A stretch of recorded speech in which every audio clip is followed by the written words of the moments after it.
नमस्कार, हम हैं वॉइस फाउंडेशन के कलाकार। आप सबके सामने आज मैं नाटक लेकर के आया हूँ। एक एकल अभिनय है। नाटक का नाम है फ्लॉप मैन, जिसका लेखक और निर्देशक मैं खुद हूँ।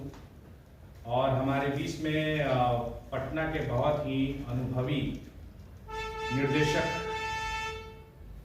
हमारे बड़े भैया रितेश परमार भैया बैठे हुए हैं। कृपया यहाँ आए। और उदय सागर भैया भी हैं। उदय सागर भैया पटना रंगमंच के बहुत ही पुराने जाने माने और वरिष्ठ रंगकर्मी हैं। कृपया आइए। और दीप प्रज्वलन का कार्य आप लोगों के हाथ से हो।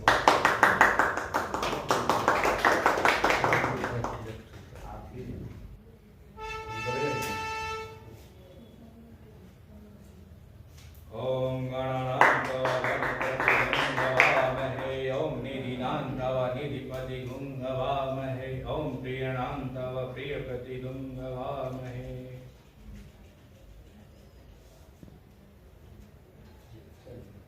नाटक के बाद दो शब्द भैया से हम जरूर सुनना चाहेंगे। चूंकि अब ज़्यादा विलंब ना करते हुए हम लोग नाटक की तरफ चलेंगे, तो कृपया हमारे वॉइस फाउंडेशन के टीम से कृपया ये दीप और ये उधर शिफ्ट कर दिया जाए।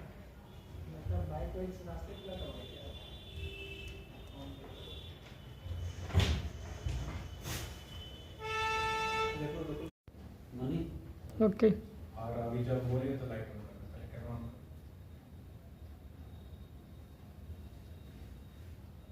रेडी? यस। तो लीजिए, प्रस्तुत है वॉइस फाउंडेशन की नाटक मैं फ्लॉप, जिसका लेखक और निर्देशक है विवेक ओझा।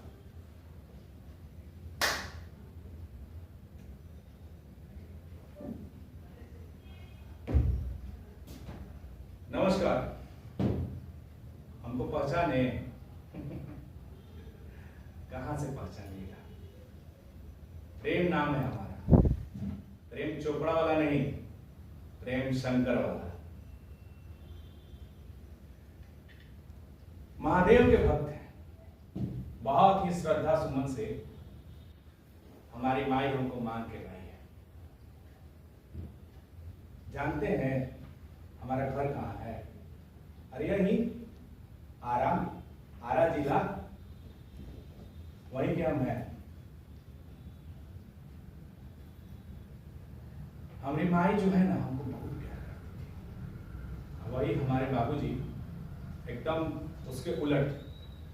हो सकता है कि वो सोचते होंगे कि कुछ ज्यादा पढ़ लिख जाएगा तो हमारा नाम रोशन करेगा, इसलिए शायद वो सख्ती करते हो, हमको जहां तक लगता है। लेकिन वो हमको हमेशा तकलीफ देख लगता था कि बाबूजी हमको एकदम सपोर्ट नहीं करते, जबकि उनको बहुत पैसा था। पैसा से चाहते तो हमको बहुत तरीके से हर चीज में मदद कर सकते थे, लेकिन वो नहीं। तो चलिए, हमारे साथ क्या क्या हुआ, मैं कैसे फ्लॉप हुआ, ये हम थोड़ा फ्लैशबैक में चलेंगे, तब समझ में आएगा।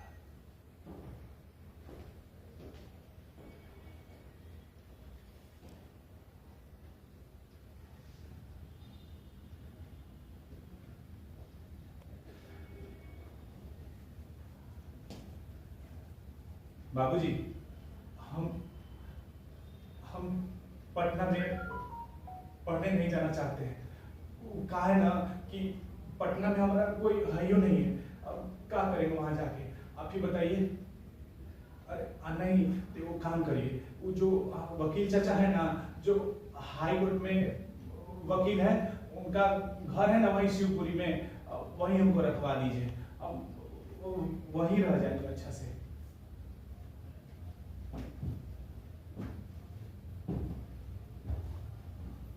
नालायक, क्या बोला तुम? हम उसको फोन करेंगे, वो भी तुम्हारे लिए? तुम्हारा दिमाग खराब हो गया है?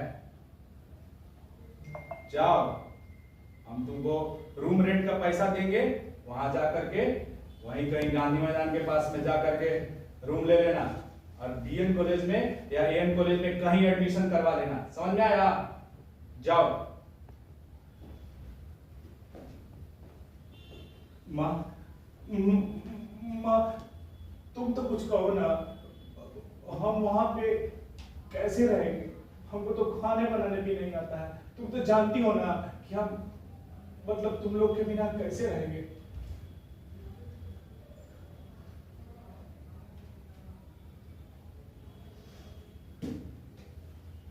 अरे बेटा, अब हम क्या कर सकते हैं? तू जानता नहीं है अपना बाप को। अरे वो हमारा कहाँ सुनते हैं। एक काम करो, तुम चले जाओ, हम तुमको ना महीना में 100-200 रुपया देते रहेंगे, ठीक? और तुम जाओ। तुम तो ऐसे भी पढ़ने में बहुत तेज है ना, तुम वहां भी खूब मन लगा के पढ़ना, ठीक है बेटा? तुम जाओ। लेकिन माँ, हम अगर वहां चल जाएंगे तो ये गांव का एक एक चीज को हम बहुत याद करेंगे माँ, बहुत याद करेंगे। वो गांव का वो जो भजन बजता है ना, जो सुबह में, वो सब हम बहुत मिस करेंगे माँ। वो सब वहां कहाँ सुनने को मिलेगा? वो वहां पे तो बहुत प्रदूषण होगा, बहुत तरीके का चीज है, भागम दौड़, ये सब हमसे नहीं हो पाए। जब गांव में रोज सुबह सुबह माँ दुर्गा का श्लोक बजता है, एकदम मन गदगद हो जाता है।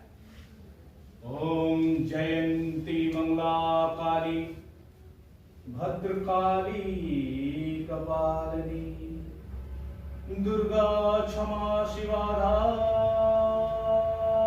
धात्री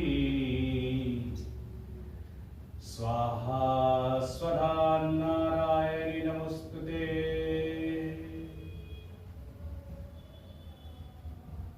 जब ये श्लोक सुनते हैं ना तो हमको मन में एकदम बहुत ही मजा आ जाता है। और उसी बीच में हमारे गांव में अच्छा लोग भजन भी गाते रहते हैं, जैसे कि निमिया के द्वार मैया झूले झूली झूलिया, निमिया के द्वार मैया झूले झूली झूलिया, निमिया मोरी गावेली निमिया मोरी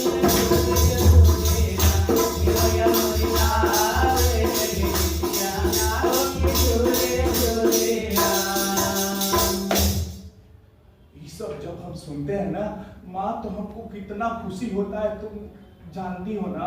हाँ, वो जो कीर्तन होता है, हर कीर्तन, हरे राम राम राम हरे हरे, हरे राम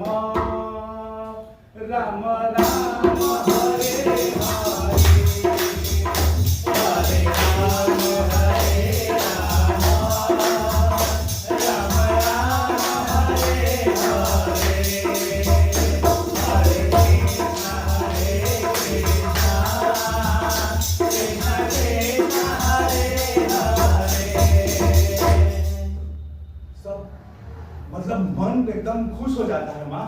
लेकिन तुम कह रही हो ना कि तुम्हारे लिए हम पटना चल जाए पढ़ने, ठीक है, हम जाते हैं पटना पढ़ने, लेकिन तुम अपना ध्यान रखना और हम जाएंगे वहां खूब मन लगा के पढ़ेंगे, ठीक?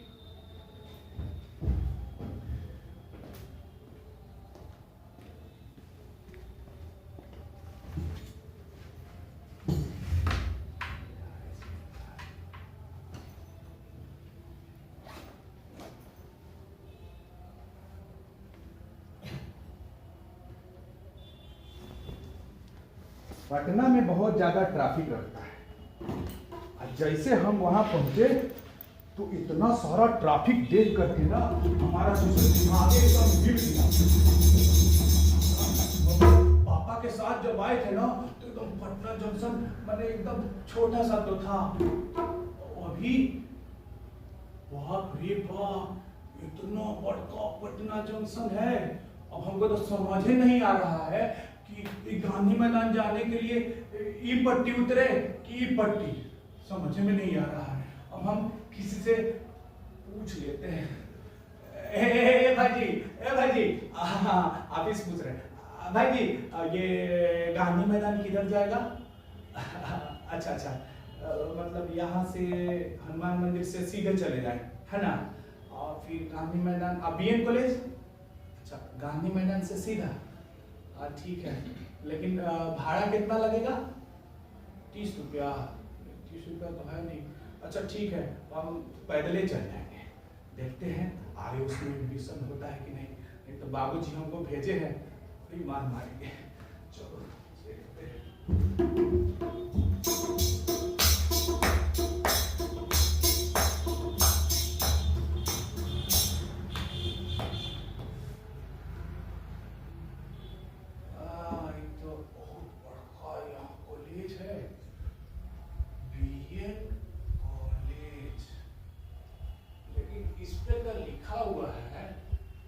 से कम 90% मार्क्स होना चाहिए, लेकिन हमारा तो 70% है।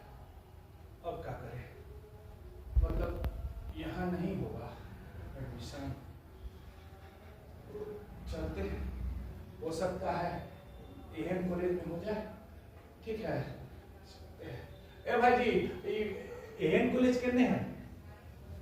मतलब बोरिंग रोड चौराहा पे जाएंगे और वहां से बाएं सीधा रास्ता पश्चिमिए ना, हाँ जाते हैं, क्या पता वहां एडमिशन हो जाए, कहा कि पढ़ना तो है ना। चलते हैं।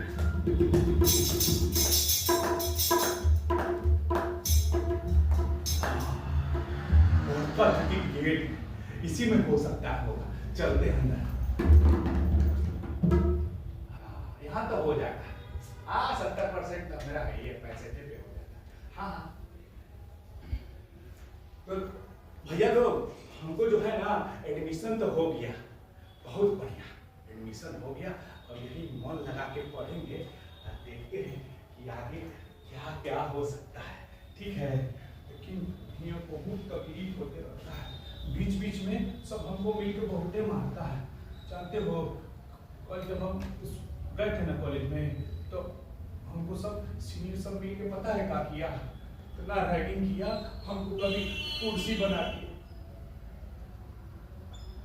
ऐसा ही घंटों बैठक रहे, खा रहे, और गोड़ों कांपता था, और उसमें मरबो करता था सब। लेकिन क्या करें, बाबूजी हमको बोले थे कि बेटा तुम पढ़ के आना, यहाँ कोई नौटंकी मत करना, और कभी कभी तो हमको मुर्गा भी बना देता था सब।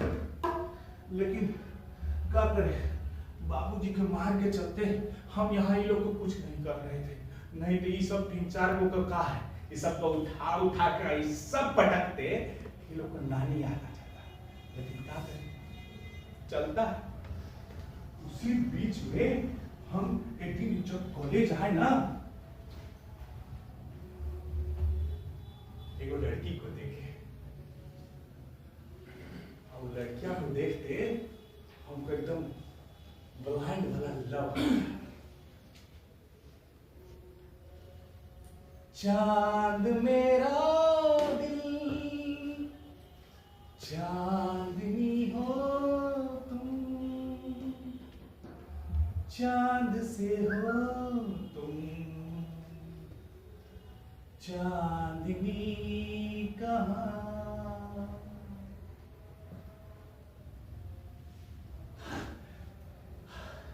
वो आई और मेरी जिंदगी में जिसे एकदम छा गई। तुझे देखा तो ये जाना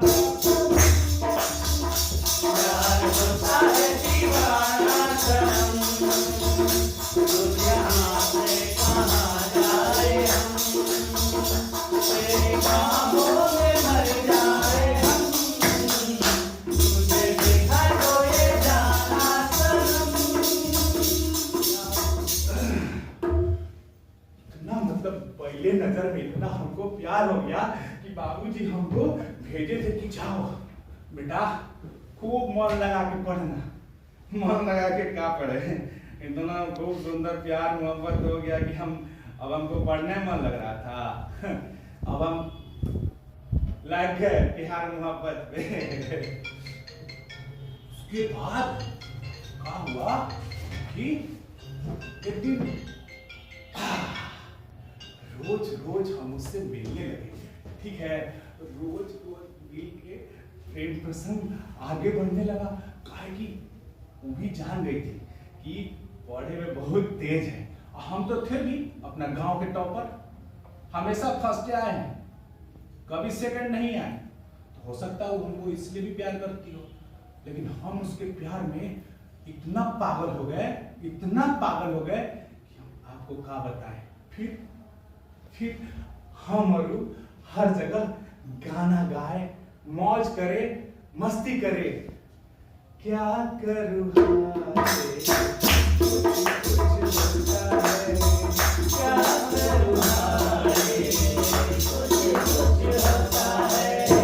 अब तो मेरा दिल जाने लगता है, क्या करूँ हाय, कुछ होता है, क्या करूँ हाय, कुछ होता है,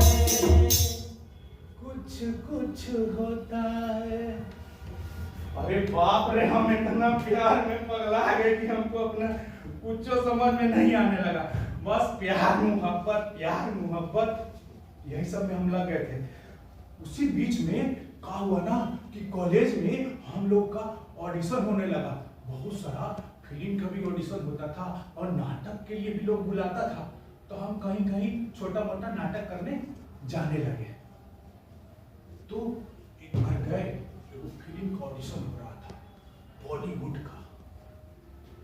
उस टाइम हमको नहीं पता था कि आधा जो ये ऑडिशन होता है ना सब फेक होता है। हम गए और वहां पे जाके बोला कि कोई तुम्हारा सेल्फ तैयार है तो दे दो। तो हम भी दो चार कुछ नुक्कड़ किए थे, बोले चलो ठीक है दे देते हैं। तो हम ऑडिशन दिए। माँ जानती हो माँ, मैं एक्टर बन के क्या करूंगा? एक्टर बनकर एक्टिंग करूंगा, मुंबई जाऊंगा, बड़े बड़े शहरों में मेरी बड़े बड़े फोटो छपेगी, अखबार वाले मेरा इंटरव्यू लेंगे, पूछेंगे कि माँ आपको बचपन में कैसे खाना खिलाती थी, कैसे कपड़े पहनाती थी और फिल्मों में आने के लिए कैसे सलाह दी।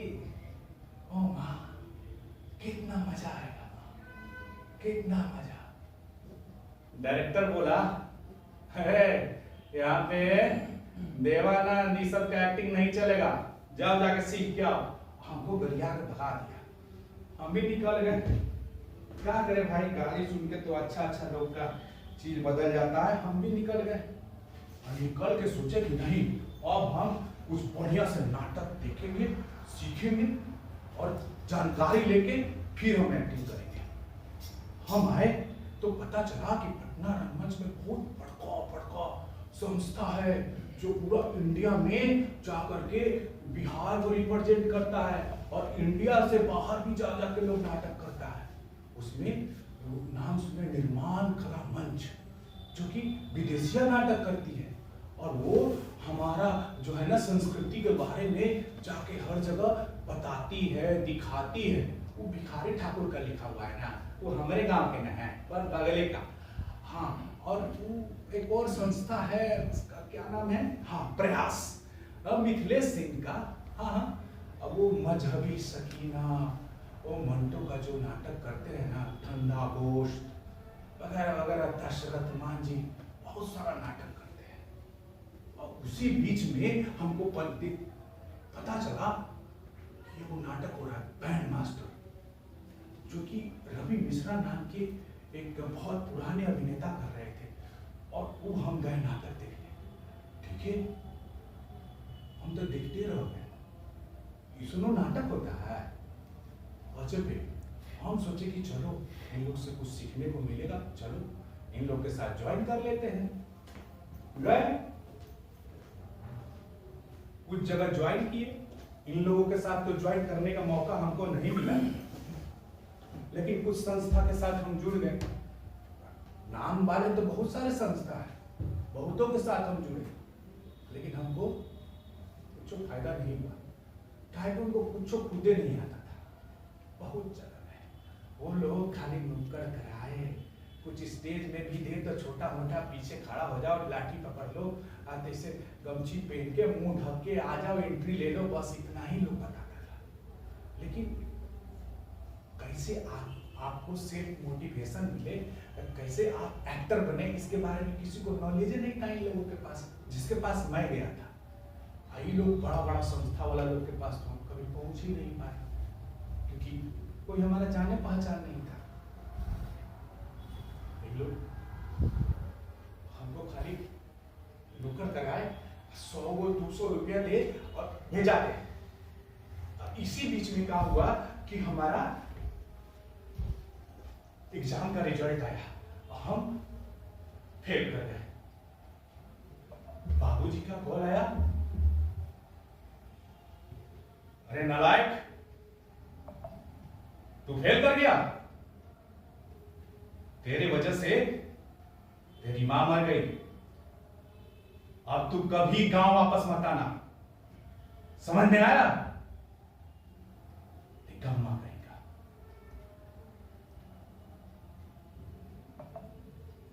मां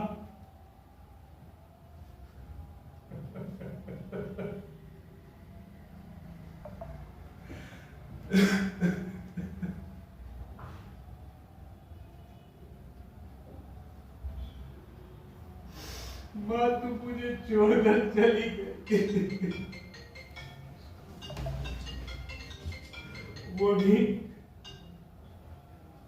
मेरे गलती की वजह से तू भी दुनिया से चली गई। मैं कभी खुद को माफ नहीं कर पाऊंगा, कभी खुद को माफ नहीं कर।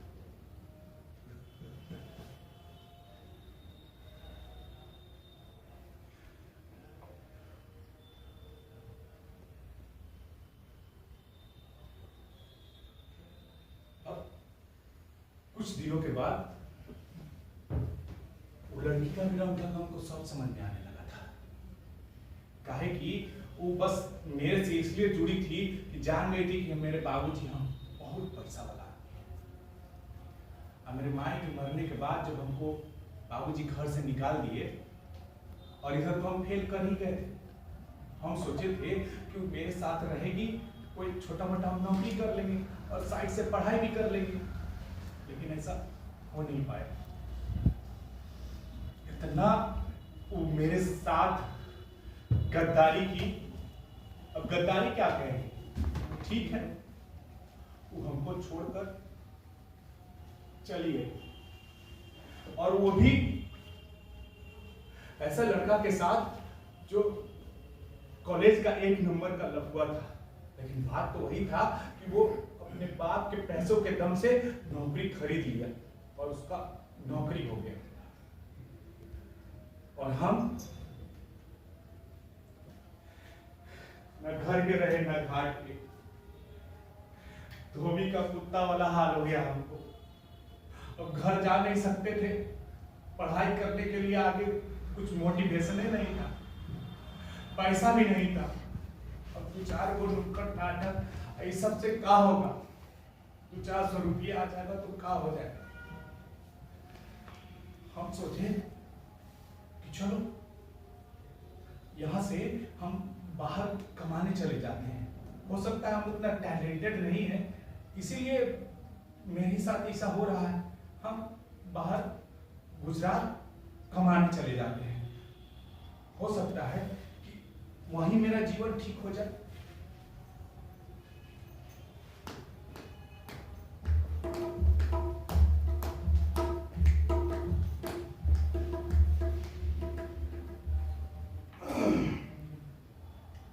गुजरात जब कमाने गए ना, तो एक चीज समझ में आ गया कि बाप बड़ा ना भैया, सबसे बड़ा रुपया। यहाँ हमको इतना कड़ा मेहनत कराने लगा सब, खाए कि यहाँ तो आके मजदूरी करने लगे, कभी ईंटा ढो रहे हैं,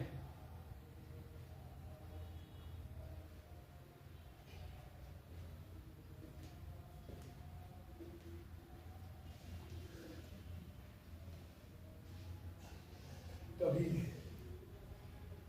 मोटर गाड़ी चला रहे हैं, और क्या करें, यही सब करते धरते हमारा जीवन चलने लगा था। उसी बीच में आपको पता चला कि बाबूजी का भी देहांत हो गया और जाने से पहले उनका एक लेटर लिखा हुआ था। प्रिय प्रेम, बेटा मैं जानता हूं मैंने तुम्हारे साथ बहुत सख्ती किया है बेटा। तू बहुत पढ़ने में तेज था, इसलिए मैं तुझे कोई बैसाखी नहीं देना चाहता था जिससे तुम कमजोर हो जा बेटा। इसीलिए मैं तुझे बहुत पैसे नहीं दिया करता था बेटा।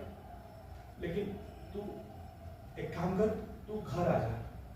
तेरे और भी भाइयों हैं, उनके साथ मिलकर अपना संपत्ति का बंटवारा कर लेना और शादी करके तू सेटल हो जाना। बाबूजी,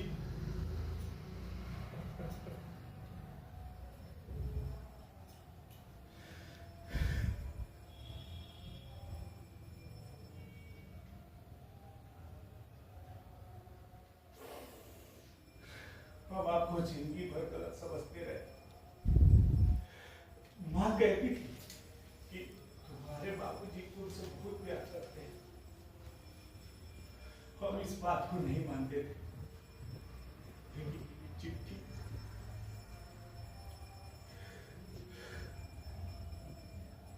हमको माफ कर दीजिए बाबूजी, हमको माफ कर दीजिए। लेकिन अब हम घर नहीं आ पाएंगे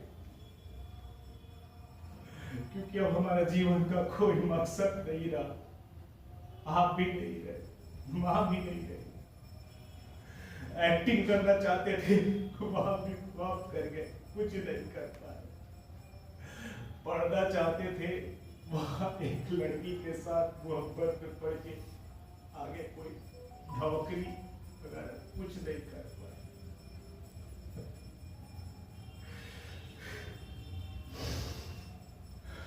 अब मेरा जिंदगी का कोई मकसद नहीं है, कोई मकसद नहीं है। अब हम जो है वैसे ही रहेंगे।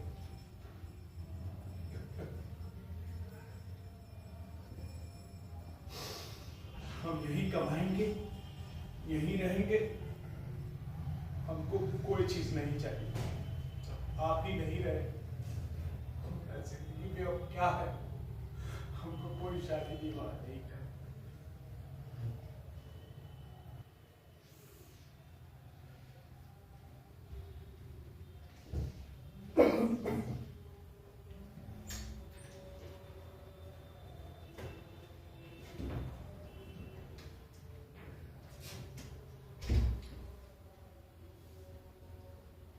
फ्लैशबैक में देखे कि हमारे साथ क्या क्या हुआ, समझ में आया? समझ में आ गया ना क्या क्या हुआ? लेकिन बताइए मेरा क्या गलती था? एक गांव से जो लड़का आया था, आरा से पटना आया, पटना में उसको कोई सपोर्ट नहीं मिला। चलिए ठीक है, बाबूजी चाहते थे कि हम खुद से राइज कर जाए, लेकिन आए तो हम तो पढ़ने में ठीक ही थे, लेकिन यहाँ प्यार मोहब्बत में पढ़ के सब बर्बाद कर दिए। आप सब जो युवा हैं, कान खोलकर सुन लीजिए। अब मेरी तो उतनी उम्र नहीं रही कि मैं अब शादी करूं, घर बसाऊं, ऐसा तो अब मेरी तमन्ना भी नहीं है। लेकिन आप सब कान खोलकर सुने, समझे, देखें। अगर पढ़ना है तो इतना अच्छा से पढ़ाई करिए, ना माँ बाप का नाम रोशन करिए। अगर एक्टिंग करना है तो अच्छे से किसी बड़े संस्था के साथ जुड़कर एक्टिंग करिए, सीखिए। एक एक चीज सीखने की कोई उम्र नहीं होती, पूरा जीवन पड़ा है सीखने के। लेकिन कभी भी किसी लड़की के चक्कर में मत पड़ना मेरे भाई, क्योंकि लड़की के चक्कर में पड़ने के बाद तुम सिर्फ और सिर्फ फ्लॉप करोगे और मेरे तरह फ्लॉप मैन कहलाए जाओगे, फ्लॉप मैन कहलाए जाओगे। तो भाइयों, दोस्तों, इस बात का ध्यान रखना कि अपने माँ बाप का हर इच्छा को पूर्ण करना। अगर वो पढ़ने भेजे तो सिर्फ पढ़ाई करना, या फिर तुम्हारा जो भी ड्रीम है उसको पूरा करना।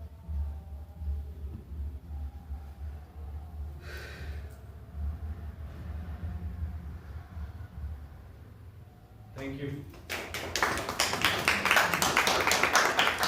ये थी वॉइस फाउंडेशन की प्रस्तुति ब्लॉकमैन। आप सबको कैसा लगा आप बताइएगा। Thank you.